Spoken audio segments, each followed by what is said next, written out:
नमस्कार, डोनेस्क से मैं गीता मोहन आपके लिए एक छोटा सा पर्सपेक्टिव ला रही हूँ। इस हफ्ते हमने देखा बहुत सारे डिप्लोमेटिक एंगेजमेंट्स भारत और वेस्ट, भारत और रूस के साथ। रूसी फॉरेन मिनिस्टर, यूके के foreign minister, United States of America के deputy national security adviser, Netherlands के deputy national security adviser, European Union के ऑफिशियल्स, कई सारे ऑफिशियल्स नई दिल्ली पहुंचे ये देखने के लिए कि भारत का स्टैंड यूक्रेन को लेकर या रूस और यूक्रेन के युद्ध को लेकर क्या होगा। क्या भारत को कोई स्टैंड लेना चाहिए किसी एक के तरफ या अपने नेशनल इंटरेस्ट्स के बारे में सोचना चाहिए। देखते हैं कि कौन सा देश डेमोक्रेसी के लिए खड़ा है या अपने नेशनल इंटरेस्ट्स के लिए। यूएस के डेप्यूटी नेशनल सिक्योरिटी एडवाइजर कहते हैं कि भारत को एक ऐसी जगह खड़ा होना चाहिए because of the international standing, अपना जो जगह है वो सही रखना चाहिए। जब इन्वेजन की बात करते हैं या एक देश दूसरे देश के अंदर घुस जाता है तो उस पर उनका स्टैंड क्या होना चाहिए। और उन्होंने कहा कि अगर भारत रूस के साथ ऐसे ही काम करता रहेगा तो भारत को कॉन्सिक्वेंसेस पे करने पड़ेंगे, यानी कि धमकी दी भारत को। और कहा कि डेमोक्रेसीज को साथ काम करना चाहिए। डेमोक्रेसीज की बात करते हैं, अमेरिका क्या हर एक डेमोक्रेसी के साथ काम करता है या अपने स्ट्रेटेजिक इंटरेस्ट्स देखता है। अगर डेमोक्रेसीज के साथ काम करता है तो सऊदी अरेबिया उनका सबसे इंपॉर्टेंट स्ट्रेटेजिक पार्टनर कैसे है। हम नहीं कह रहे हैं, हम जजमेंट नहीं पास कर रहे हैं सऊदी अरेबिया पर, क्योंकि हर देश को अपने स्ट्रेटेजिक इंटरेस्ट्स के साथ अलाइन करके काम करना होगा। ये एक नया वर्ल्ड ऑर्डर है, इससे कोई झुटला नहीं सकता, इसे कोई इग्नोर नहीं कर सकता या अनदेखा नहीं कर सकता।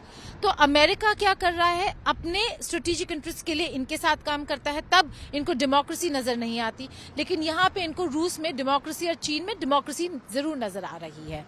उन्होंने कहा कि अगर अभी तक रिकॉग्नाइज नहीं कर रहे कि चीन ने ऑलरेडी इंट्रूजन कर दिया है भारत में, कि अगर चीन फिर से करता है तो फिर भारत के पास रूस हेल्प करने नहीं आएगा, रूस मदद करने नहीं आएगा या कोई और मदद करने नहीं आएगा। अभी तक अगर बोल रहे हैं तो आप रिकॉग्नाइज नहीं कर रहे कि चीन ने ऑलरेडी इंट्रूजन कर दिया है और आपने उसमें भारत की कोई मदद नहीं की, इन स्टेटमेंट्स के अलावा जो आप यूक्रेन के लिए भी दे रहे हैं।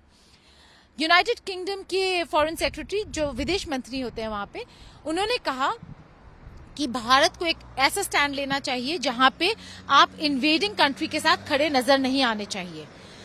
हमारे विदेश मंत्री ने कहा कि अगर यही बात है तो पिछले साल 15% इंक्रीज हुआ है गैस और ऑयल आउटपुट का यूरोपियन कंट्रीज में रूस से जो एक्सपोर्ट होता है। वो कैसे हुआ जब यूरोप ने अभी तक बिजनेस बंद नहीं किया क्योंकि उनको जरूरत है, तो फिर भारत क्यों बंद करें। रूस के विदेश मंत्री भारत पहुंचे हुए हैं रूपी रूबल की बात करने के लिए। बहुत इंपॉर्टेंट एस्पेक्ट है रूपी रूबल। क्यों?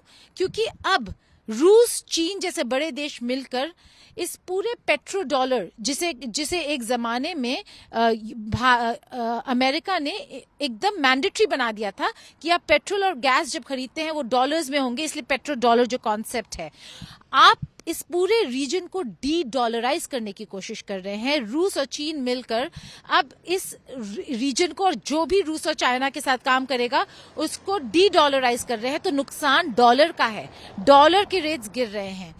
अब रूस कहता है कि अगर आप, एक डिक्री साइन किया है राष्ट्रपति पुतिन ने, कि अगर आप हमारा तेल, हमारा गैस खरीदना चाहते हैं तो आपको रूबल में पे करना होगा। अगर आप रूबल में पे करते हैं, जो जर्मनी और फ्रांस ने भी मना कर दिया है, लेकिन अगर आप रूबल में पे करते हैं तो आप डॉलर को इस पूरे सिस्टम से हटा रहे हैं। रूपी रूबल, युआन रूबल, जितने भी प्री सोवियत स्टेट्स थे उनके साथ रूबल इकोनॉमी बनाने में रूस का मुनाफा है, का फायदा है। सैंक्शंस पड़ रहे हैं, लेकिन क्योंकि अभी जरूरत है गैस की, देखना होगा कि क्या यूरोप रूबल में मजबूर होगा डील करने में या नहीं।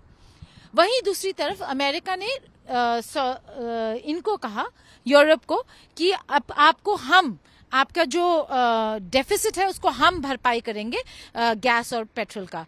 और उन्होंने सऊदी अरेबिया से पूछा कि क्या आप आउटपुट बढ़ा सकते हैं। सऊदी अरेबिया ने कहा नहीं। क्यों? क्योंकि सऊदी अरेबिया अपने इंटरेस्ट देख रहा है, उनके इंटरेस्ट में नहीं है कि वो आउटपुट बढ़ाए। अभी यूएस ने कहा ओपेक से बाहर करे रूस को, सऊदी अरेबिया और बाकी ओपेक कंट्रीज ने कहा नहीं, क्योंकि उनके इंटरेस्ट में नहीं है। फिर यूएस एक ऐसे देश की तरफ देखता है जिसको उन्होंने हमेशा आइसोलेट करके रखा था, और वो किसी भी मायने में, किसी भी पैरामीटर में यूएस के अकॉर्डिंग डेमोक्रेसी नहीं है। वेनेजुएला, जिनको उन्होंने एक कोना कर दिया था, आज वो उनके साथ कॉर्डियल मीटिंग्स रख रहा है ताकि उनको तेल मिल सके, ताकि रूस पर डिपेंडेंसी कम हो पाए।